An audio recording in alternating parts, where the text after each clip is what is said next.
ব্রাজিলে যারা সাপোর্টার তাদেরকে তো পাচ্ছি না আমি। ব্রাজিলের সাপোর্টার থাকবো না ভাই। রাস্তাঘাটেই নাই, তারা তো পলাই আছে। সেভেন আপ তো সেভেন আপেই। জার্সি তো বেচা কিনা নাই, প্যান্টও বেচা কিনা নাই, জার্সি প্যান্ট। আর্জেন্টিনা বেচা কিনা আছে, কিন্তু জার্সি ব্রাজিলে যারা সাপোর্টার তাদেরকে তো পাচ্ছি না আমি। তারা তো মার্কেটেই নাই, রাস্তাঘাটেই নাই, তারা তো পলাই আছে। মরক্কোর সাথে ড্র করার পরে একবারে বেচা কিনা নাই।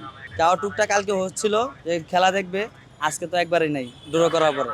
ব্রাজিল প্যান আনছি, আমার মালটা স্টকে রয়ে যায় কিনা আমি সন্দেহে আছি। আমি স্টকে রয়ে গেলে আমার বিশাল লস। আর্জেন্টিনা মনে করেন জার্সি প্যান এগুলো আমাদের প্রায় 70, 80, 100 পিস প্রতিদিন যায়, বেশ প্রতিদিনই যায়।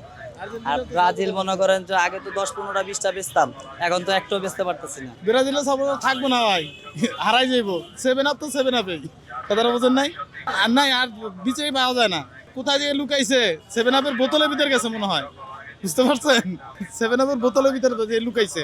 মরক্কোর সাথে হারার পরে ব্রাজিলের সাপোর্টার আর খুঁজে পাইতেছি না, বুঝতে পারছেন? তারা কই লুকাইছে তাই পাইতেছি না, কই গেছে তারা। ক্লেমনের কিউআর কোড স্ক্যান করো আর ঘুরে দেখো বাংলাদেশের ঐতিহ্য। ক্লেমন ক্লিয়ারলি বাংলাদেশি। আজকে কম হইতাছে, কালকে ভালো হয়েছিল। ওই যে কালকে সমান সমান হয়েছে। যদি যদি যদি জিততো আজ আমার বাজার পুরো হিট হয়ে যেত, বাজার পুরো হিট। ওই মাল থেকে যাবো, মাল থেকে যাবো। কালকে তো হাড্ডাহাড্ডি খেলা বলে হয়েছে, ওটাই খেলা হয়েছিল। গতকালকে ব্রাজিলে ম্যাচ ছিল, তাই চাহিদাটা একটু বেশি ছিল ব্রাজিলের। তারপর ড হবার পরে আজকে ব্রাজিলের কোনো পতাকা বিক্রি হচ্ছে না, এখন শুধু মরক্কোর পতাকা চাচ্ছে সবাই। আজকে অতিরিক্ত মরক্কোর সাপোর্টার এখানে এসেছে মরক্কোর পতাকার জন্য। ব্রাজিলে একবারে স্লো হয়ে গেছে।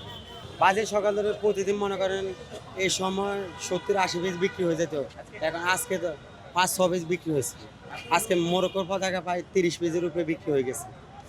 মরক্কো অর্ডার দিয়েছি, মরক্কো চাহিদা একটু বেড়ে গেছে আগের থেকে, গতকালকে ভালো খেলছে সেই জন্য।